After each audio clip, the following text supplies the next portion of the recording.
So we gotta talk about the early expectations here for Chaos Origins. Now make sure you guys smash the crap out of that subscribe button so you guys don't miss out more us content. I guarantee you're looking at this tier list and you're going, is there anything Chaos Origins even on here, Robbie? And the answer is yes, there is. So I want to preface a couple things. Chaos Origins adds in some good cards. There are some very good things. Pot of Lazy being one of the crazier board breaker enabling cards in the game. It's great. The new Dark Magician stuff is extremely fun. But Chaos Origins as a whole is...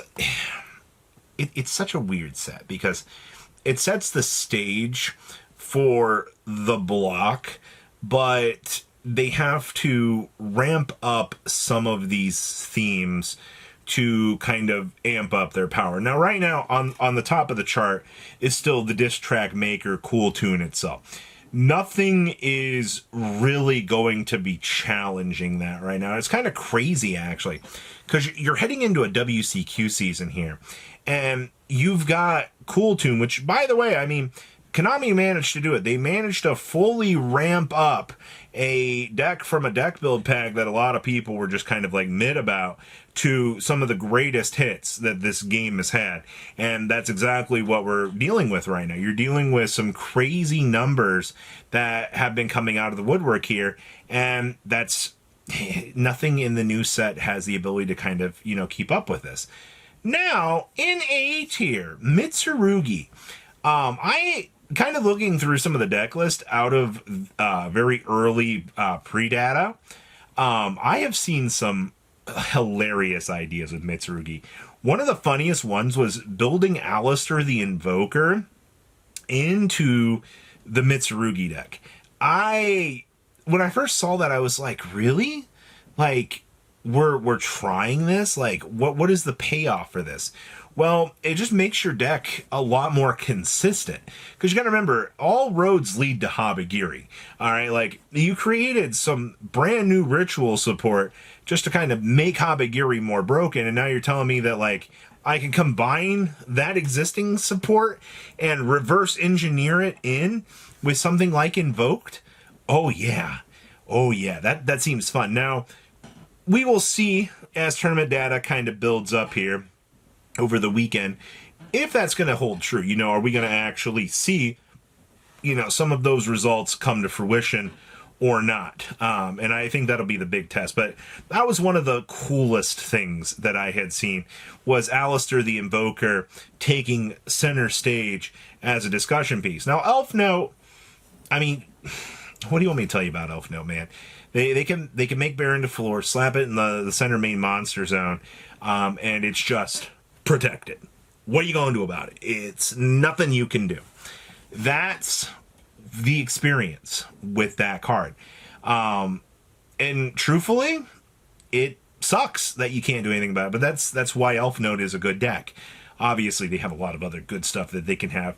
The new card that we just got from Blazing Dominion brings us up to speed. And I mean, post Elf Note, they got a new synchro that's going to power them up over there. So Elf Note did get some new support. Now, Sky Striker A tier. Remember that Pot of Lazy I told you about? I can now play Pot of Lazy in Sky Striker because I don't have to worry about losing my deck to a Pot of Desires anymore. I am so psyched about this. We can actually cut out the terribleness that is Desires in theory, and we can now just play triple Pot of Lazy, go second, and dare I say, our deck will actually feel better. Isn't that just an insanely crazy thing to think about? And I do, like, all three of the decks in A tier got something. Cool Tune didn't get anything to do, so that's good. Branded, on the other hand, didn't really get anything either out of this set. Branded just kind of remains where it has been. I mean, you got to look at it this way. Like, Branded's power scaling is very strong. It has been very consistent. The OCG also only has access to one Branded Fusion versus R2, which does kind of make a difference. We've also got more Super Polys than they do, which gives us more board breaker options. And that's kind of something to think about. Having more of those control options for you to be able to break with is actually good. Yummy, they still have Herald. There's nothing to say about that. Malice, you lost, what, one March Hare during the previous list, and you're still somehow functionally working here. It's kind of crazy to see.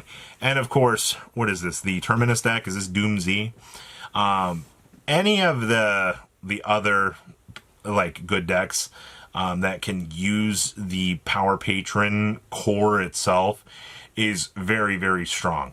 I will say, and this is the thing, you know, we should be happy that they did make the Doom Z cards incredibly low rarity, because it will help out a lot of people wanting to get into the game. Like, that's like your one good thing, was like, we have a semi-budget deck to approach right now. It's kind of nice. Now, C tier. So there's these C tier decks can do things. We've seen the Fairy Tale Spellcaster pile. It has done a decent amount of things in the game, actually. Like, it has done decently well. Draco Tail, it continues to be a bombshell of itself. You got to remember, this deck lost, you know, Rahu. It's still kicking around, but it's nowhere near as good. Radiant Typhoon's also in the same position.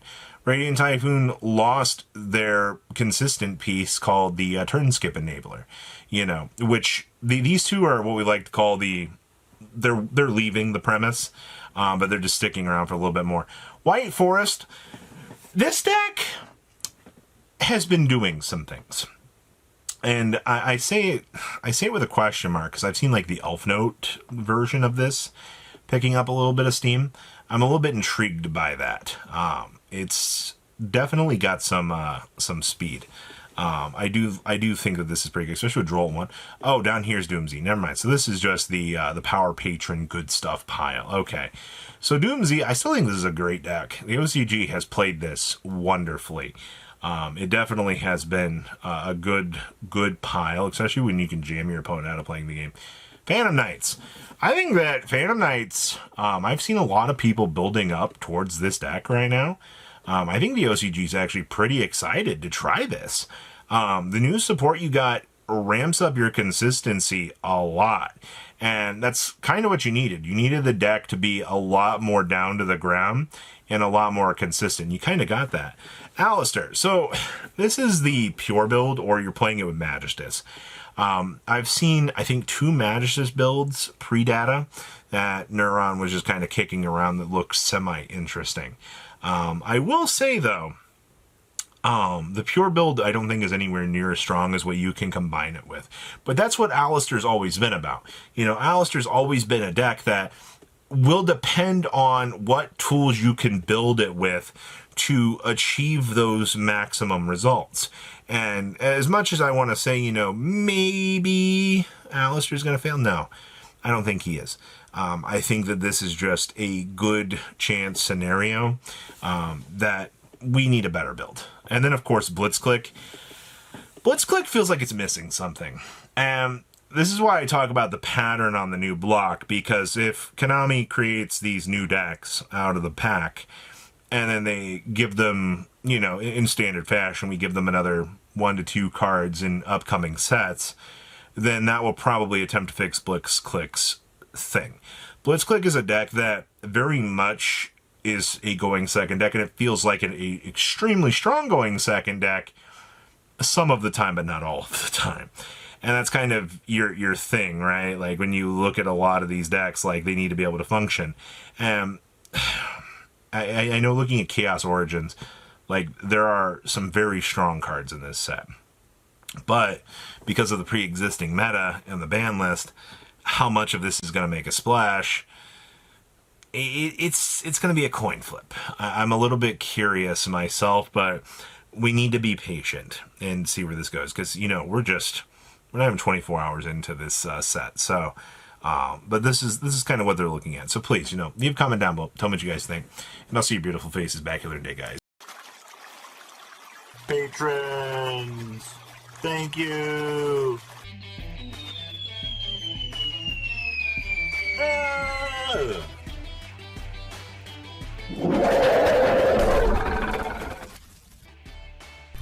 Thank you so much for watching. Check out these other videos.